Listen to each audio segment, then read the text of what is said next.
morning. It's Yate the Barber Stylist, and we are back with our vlog for Diane's lock journey. If you've been following us, you know that she started her locks a few months ago, and we're actually vlogging this journey. We're doing the first year, 12 months, and be patient with me. I'm working on getting this here going so I can keep up with the feed, whoever joins us. So I appreciate you all tuning in. Hey, thank you for joining, Raytelia. Who is Raytelia? Oh, I thought it was Raytelia. My bad. But thank you for tuning in. We have a few people on. Safe Within You. Hey, thank you for joining. Greatly appreciate it. Thank you for tuning in, everyone. So once again, I am Yate the Barber Stylist. This is my client, Diana. She's actually been with me for over a year. And I'm going to do a little recap on that really quickly. So she started with me January of 2023. However, we did a consultation back in December of 2022. She moved here from New York, her and her husband. And she was searching for a natural hairstylist. So she called me. We have a consultation. It's a long consultation, which was good. She vetted me like my mentors say, vet your doctor, vet your mechanic, you know, all of those individuals. Yeah, anyway, so she vetted me. She asked me some questions. She was poignant about the questions. You know, I shared with her. And obviously she felt comfortable because here we are a whole year later. So with that, she loved wash and goes and 2-strand twists. So once she started with the 2-strand twist, she probably did maybe 8, 9, 10, 12, 15 of them. But from the beginning, she was always talking about locks. She was considering the lock journey, discussing the lock journey. So I in turn shared with her Nakina Evans' book, The Myths of Locks, and I might be saying the name of the book incorrectly, but it's over there. Yeah, that's it. Everything you need to know about locks by Nakina Evans is on Amazon. I'm a big fan of promoting books. I have my own here, so if you don't have it, just click the link in the bio, A Heritage of Hair. It talks about my journey back into the hair industry. But nonetheless, these are books that I own, I've read, so I promote them. And for those of you who are considering locks, just starting your lock journey, that is a great book. And then also Tora's, Shawntora Butler Thomas, she's married now. Her book, Locked and Loaded, is also another great book, which is what we're using to kind of guide us through vlogging this journey. So, like I said, she consulted with me. She then, in December, then she started with me in 2023. And her first appointment, and I remember, well, one, I got my app programmed to remind me of it, but I do remember it was in January. It was the 7th day of January that she came to see me, that we got started. So wow. She's been a very inspirational client, motivational client, and what we call accountability client, you know, keeping me on point, for real, on point. And just helping me with a lot of different things, especially with marketing and branding, because that is her background. Her degree is in business management. So and minor in marketing. So you see why. So she's been very, very, very instrumental and helpful. So I'm working to implement some additional things that she's given. So we're working on that. So this is her will be her fourth retwist. I have not examined it just yet because we want to come in, jump on, and not belay this live. It does look great.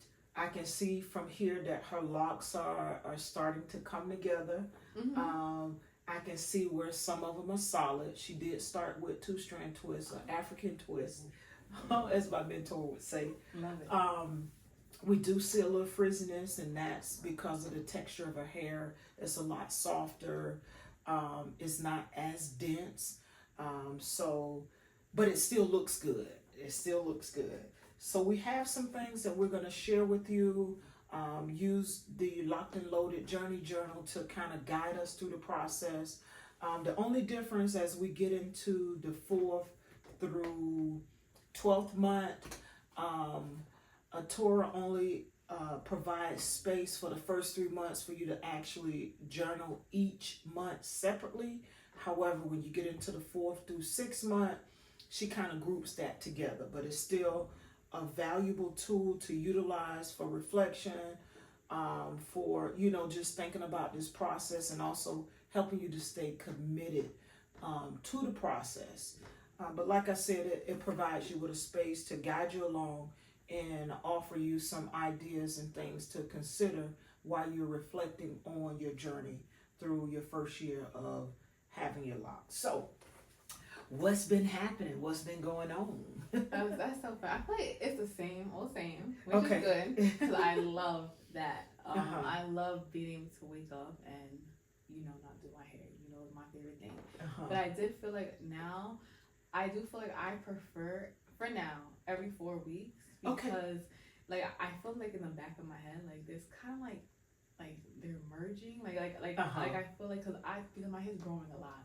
Okay, and I can see that. My hair goes like sunflower weeds. It's crazy, which I love. So I feel like I personally need every 4 weeks for now. And also, still not a fan of the frizziness. I just deal with it better now. Okay. And I just started a new job this week. Congratulations. Thank you. So I'm excited about So that. if you've seen the other videos, you know that she was going through some interview process. Yeah. Interview processes with a few companies, and there was a moment there where she was trying to decide if she wanted to get it done or just go with the flow, allow the hair. So you got to watch the other videos to decide what she did, understand or know what she did. So we won't talk about that. But and speaking of that, just reflecting from that point, because I remember thinking after I got that offer letter, I'm like, this is my first interview process throughout the locks experience. It was a very because of the frizziness, I was very self-conscious, and I was like, I got an offer, so it made me feel like, okay, maybe I'm overthinking this lock journey in maybe a majority white space, because that's really the perspective. I'm like, okay, how are they going to take this? Will they be intimidated? Will they not understand? So on and so forth. And I actually told my manager, because she asked me what I was doing this weekend. I was like, I'm getting my hair retwist. I can't wait. I'm excited about it. Cause I told her about at 3 weeks it gets frizzy, and she started just asking me about the process. Wow. And then I was like, yeah, I love that I just get to wake up, shake, and then just frizz my hair. She was like, that's amazing. She was like, I don't like doing my hair at all. That sounds great. Wow.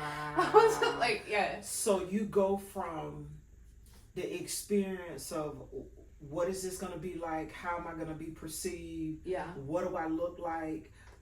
This interview process with not having had the retwist done to now you're on the other side and you're sharing with your new manager what you're doing this weekend. And one of the things was, I'm getting my locks retwisted. Yeah. And her excitement with, that's all you have to do? I wish so that's big. That's big. It's huge. It's so huge. I don't think I'll process it fully yet. I was just so excited. And I had a moment before I started this week, the same thing, because I had a lot of frizz. Week 3 is frizzy. Or maybe I'll say week 4 is I'm ready for the frizziest. The frizziest, yeah. And Kevin offered to retwist my hair again. And I thought about it for a second. I was like, if I can He's just trying to help. He's just trying to help. That's all. And I did consider it, but I was like, if I get through the whole interview process, the first week I get, because I also have to connect with clients and things of that nature. So sometimes I'm thinking about, not just how my manager sees me, but also how our clients your clients. So I made it through another time without letting him do it for me. Wow. Because what's happening? I said, but what will you use to do it? And then he looked at me and paused. And I was like, no, never mind. Because he's taking too long to tell me. Because we didn't even get to the palm roll part. Like, because I know you palm roll in a certain way. Right. And I was just like, but what are you going to use, though? Because I know y'all tell us that she uses specific things. And I don't know if we have all those things here. And I can't tell you what those things are. So what are you going to use? And he just paused and I was just like, you know what? Never mind. I can make it through another week. Because if you wasn't busy this past week, I would have been like, girl, here we go. Last minute, please open the door. And she's serious about her appointments. Yeah. I'm grateful for that. So speaking of her being serious about setting her appointments, I still have to get better about encouraging my clients to book. Yeah. And it's big now because I'm starting to get more clients. So this last week, I've had about 3 or 4 new clients, from cuts to actual natural hair styling. So I need to be more conscious of having my clients book at the end of their service to rebook their next service. So I haven't been very good at doing that, but she reminds me. So I'm sure before she leaves, she'll have her next appointment booked again. Yes. So Especially now, now that you have more clients. Oh yeah, I have to be first to rebook. Yes, I'm gonna be rebooking immediately. All right. Wow. So this is great. This is good to know that you were accepted as you are with that process. And not only were you accepted in the state of you going through this lock journey, but she was also inquisitive about what it's like. You know, that's it. That's all you have to do. Like, I wish that's all I had to do with mine. So, and also it made me realize I need to take more intentional part in understanding how to explain to other people. Okay. Because I feel like, especially in the work that I do, because I work in HR, that is a conversation, maybe not necessarily about locks, but just in general, being just culturally sensitive to other people's cultures. That I can use my own example of my own experience to just show people, like, hey, these are ways you can ask questions and not seem seem like you're towing the line, or being offensive, or I hate to use, when you don't know, you can cross the line of being discriminative with not knowing. You know what I'm saying? But I want to bring this up. You as an HR person, you know, bringing people in, providing the standard operating procedures, and doing all those things that HR do. This is actually a very key point in what you do, because now you being an African American or Haitian American, I'm both. Both. Well, I want to make sure that I include your Haitian heritage in there. So, and starting this lock journey and understanding the controversy and the challenges we experience for those of us who desire to wear our natural hair in these workspaces. You're able to shine light, bring information, and bring insight as to what this is, what it isn't, how it works, and bring that understanding. So I think you're in a unique position to offer that insight as an HR person, because y'all deal with it all the time. At the end of the day, if something is going on, we go back to HR. It may go through management, and then the employee-employer relationship, it goes through that, but eventually it goes through HR. It goes back to HR. So for you to have that insight, and not only have that insight as an HR person, but someone who is actually wearing their hair in this space, I think it opens up the door. It opens up lines of communication. It opens up for more understanding, and that's just my opinion. So that's great. That's great that you're in that position, but you're also in that position. Yeah, absolutely. Right. Because that's the exact work that we do. Because we are there to help companies create policies that make sure it's a safe working environment, fair working environment for all people. Right.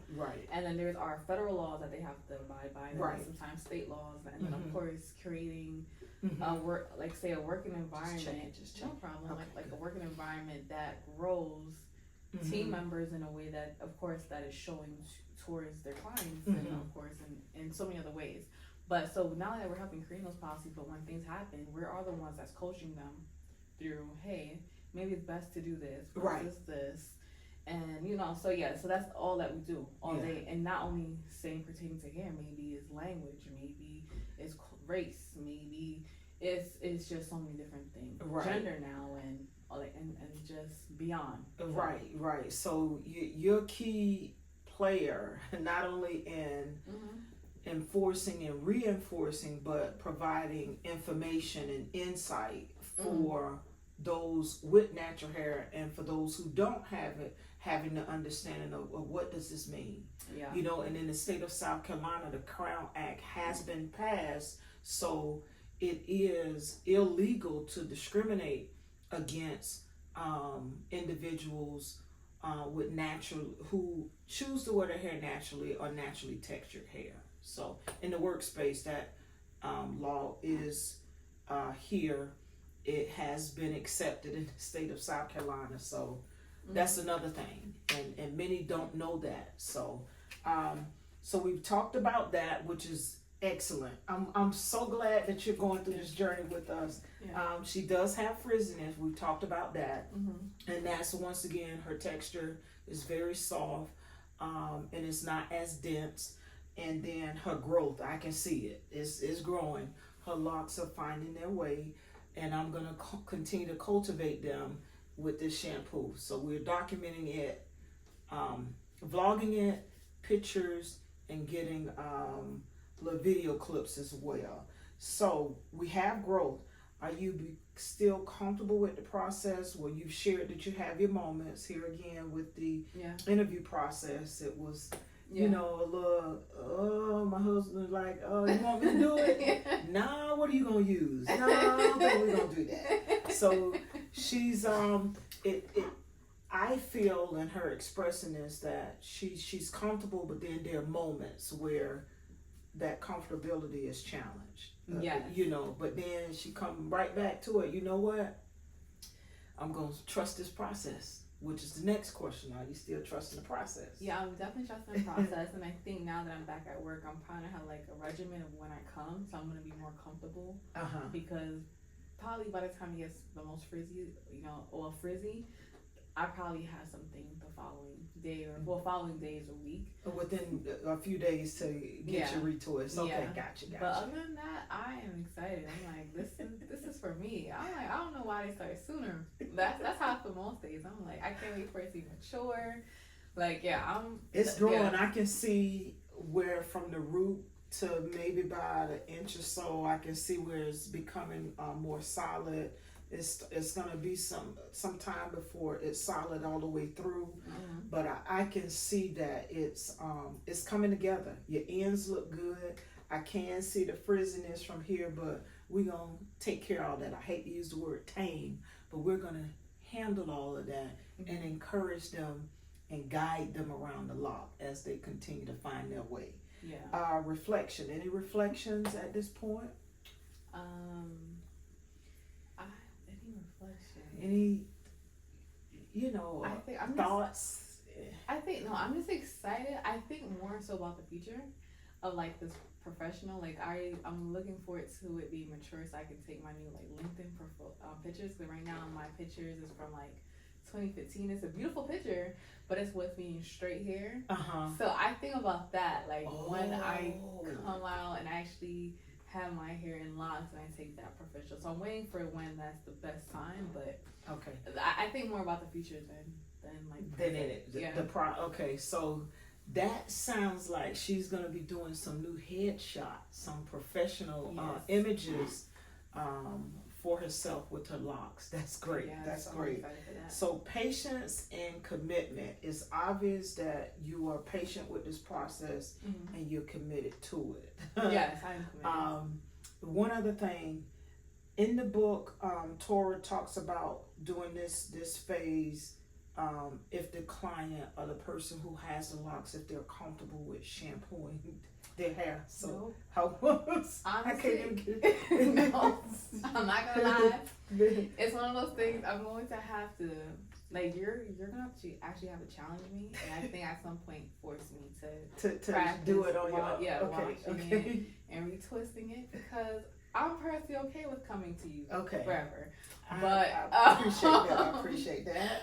But yeah, but I feel like I may not attempt on my own to, like, you're like, it's mature and it's gonna be very hard to mess up whatever's going on. Okay. And maybe at that point I may consider it. Okay, so I asked if she's comfortable based on the guidance of the Locked and Loaded 12-month journey journal.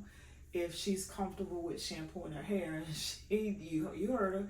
I couldn't even get it out all the way, and she was like, So, what I'm hearing her say is, once they mature to a point that it's not too much to be concerned with, then maybe she'll do it, maybe. But then I'll have to go through the process of showing which is no problem, because I want my clients to know how to care for their hair on their own. In the event that I'm not able to coordinate with them to make the appointment or keep the appointment, or on my end, if something comes up and I have to reschedule for whatever reason. But I do offer that education and insight for them to be able to take care of their hair. So that will be something that we will do for sure. Because I do want her to feel confident and comfortable with caring. Yeah, and to be honest, I'll be honest with you. I feel like I'm gonna learn just enough where it's like, okay, I'm on vacation maybe, and I got in the pool. I'm like, you know what? I could fix this stuff. Like I probably should wash this because it was chlorine in my hair or whatever. And let me make a little bit, whatever, just a little, right? Just a little. And then what else? That's about it. That's the only reason I could think, because if y'all take care, I'm coming to y'all take. Okay. Well, I appreciate it. Yeah. So we have some clients that really, I don't want to say depend on their stylist, but really like for their stylists, barbers, or whomever to care for their hair. Then you have some clients that are 50-50. Well, I come to you, and then I can maintain it, in between time.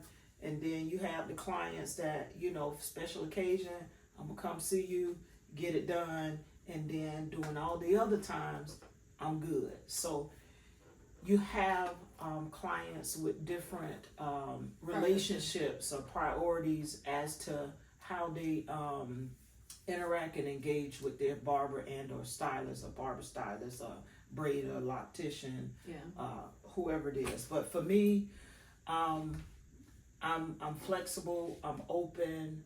The most important thing for me is to offer the education, provide the insight, be available to my clients, whether it's through phone call, through text, them actually coming to see me, or even video chat, whatever it is. They are trusting me to care for them, so that is my way of showing them that I appreciate them, allowing me to care for their hair, because I am the most trusted name in barber and natural hair with care. Absolutely. I think over time, maybe it'll be like, okay, so maybe from 4 weeks, then we'll do 6 when it makes sense, and then if it goes to 8, sure, we'll do. But when it makes sense, we'll increase it. But I'm still coming. You're still coming. Okay, so she's still coming. It don't matter if it's 4 weeks, 6 weeks, 8 weeks. She's coming. Yeah. But I will say we are going to show her how to care for it, because it is important that she know that. All right? Yes. All right. So in closing, I just want to say thank you to those of you who have tuned in, those of you who have been following. our vlog as we go through these 12 months. Once again, she is at 17 weeks and 4 days. 4 days, yeah. 17 weeks and 4 days. We're going to do her 4th lock retwist today. I will have video footage and, you know, put things up to compare and contrast from when she first started to now. But thank you all for tuning in and following us. We greatly, greatly appreciate it. If you have any comments, questions, please do share them in the comment section. Remember, we have our t-shirts at Real Roots Apparel. You can click the link in the bio. My book is available, A Heritage of Hair, Living the Legacy of My Heritage. It's on Amazon. The link is in the bio if you're interested in making that purchase. It's full color. It has over 120 colored pictures, 186 pages. You will absolutely love it. I'm not saying it because I wrote it. That's been the consensus of what I've been getting from clients and just people in general. It's an easy read. It flows well. It keeps you interested. It's a great story. It's paralleling my story and my mom's story up to me coming back in the, I won't say coming back because I grew up in the industry, but me actually entering into the industry. But nonetheless, it is available as well. Tora's book is available on Amazon, Locked and Loaded. You can find it under Locked and Loaded. If not, go to her Instagram page and reach out to her. She will be tagged in this video. It's a collaborative effort on my part to showcase her book because it is part of what we're doing. But that's just me supporting business, supporting my friend with her book as well. So that's all we have. Until next time, remember to embrace your natural hair and celebrate your real roots with Real Roots love and Real Roots pride. I'm Yate the Barber Stylist. This is Diana, and we are 17 weeks and 4 days in. Stay tuned for the next one. See you on the next